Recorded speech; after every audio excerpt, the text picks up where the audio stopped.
I need to update my game. Hi, my name is Avo and I've been working on my dream game for the past 8 months. If you're new to my channel or this series, Space Game is a top-down 2D sandbox game set in space, and I want to have a fully fleshed out beta for the game by the end of this year. But to get to that point, I have a lot of things I need to work on. So let me take you through my process. I was playtesting my game when I noticed something. I kept on being stopped in my tracks to have to respond to dialogue. When Valve makes a game, they don't like freezing the player, even in cutscenes, because it defeats the purpose of the video game and the player's ability to have input. When you lose control, it leaves the player feeling frustrated, especially if it's happening a lot. And it's happening a lot. So I made the dialogue optional because we all know most people don't even like reading it and end up skipping through. So how would that look like? Well, I want the player to know that there's dialogue available to open.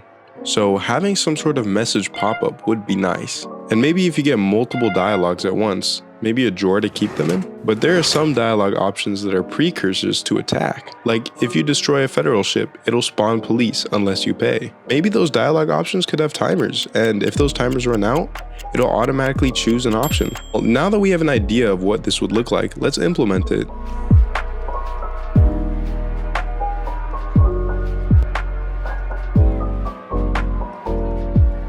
I was able to add the new dialogue system to the game, and it's interesting. I made it so that each dialogue tree is its own prefab. They include the icon of the person talking, their name, and what they're saying, as well as each possible response you can give. When one of these prefabs spawns in the game, it'll notify the player, and when it's accepted, it'll display all the information stored on it. These dialogue data prefabs can have a timer set on them, and when left unattended, you can set a default response that it will give. And with this new system, we can start to have a little bit of fun. For example, adding some missions. Wow, I've been waiting to add missions to this game for a while now, so let's come up with some. I can't come up with any ideas. Luckily, I have a friend who knows a thing or two about missions, so I asked him to come up with some, and boom, he sent me back a bunch of ideas. Now, for the fun part. The first mission I added was a mission where you must help a stranded ship that has no fuel. And once you locate that ship, you transfer over some of your fuel, and the stranded ship pays you and heads home. But be careful because there's a 1 in 10 chance that it's an ambush. In between missions, I decided once you get out of your ship, the astronaut should have its own heads-up display. A few lines of code later and we have a working oxygen system. Well, maybe a few more lines. On to the next mission. After tracking a signal, you'll be led to a broken ship. When you approach the ship, it'll ask you for help. After accepting the mission, you'll need to fight the 2 scavengers that stole that ship's part. Once they're destroyed, you'll find the missing piece. Then all you need to do is grab it and bring it back. And boom, just like that, mission number 2 is done. The third and final mission for this video is a little different than the other 2. I wanted to make a bigger mission and make it only accessible in Quadrant 2.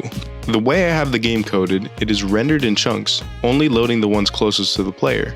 Each chunk has its own coordinates, starting with 0, 0, to the left being -1, 0, to the right being 1, 0, above being 0, 1, and below being 0, -1. I put both the x and y's absolute value together, creating a number that accurately displays how many chunks away it is from spawn. I set this threshold to 25, and it created a diamond where Quadrant 1 and Quadrant 2 would connect. When you cross this, you'll get a quadrant change display on your screen. To display a change in scenery, I added a new type of asteroid that is stronger and looks a little different. Now as you approach Quadrant 2, these new asteroids will become more and more common until the regular asteroids are no longer around.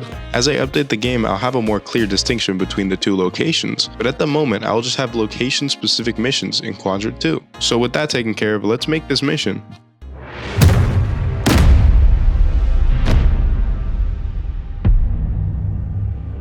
It's been years. I've been hard at work, creating the ultimate mission, handcrafting it to be freaking awesome. After around 10 to 20 minutes of playing, you'll probably stumble upon Quadrant 2, and shortly after you'll get a message. When you follow it, you'll be brought to an abandoned mine. And after talking to the ship, you'll find out that the mine is infested with parasites, and his friend is stuck in the back of the cave. You have to venture deep, getting stuck and encountering multiple parasites, until you find out that his friend did not make it. Finding the crashed ship will cause the eggs to hatch, and they will continue to hatch until you make it out or die trying. But I can't spoil all of it. Let's just say, if you play your cards right, there might be a boss fight too. And with that being said, the mission update is complete. Yeast out, mother truckers!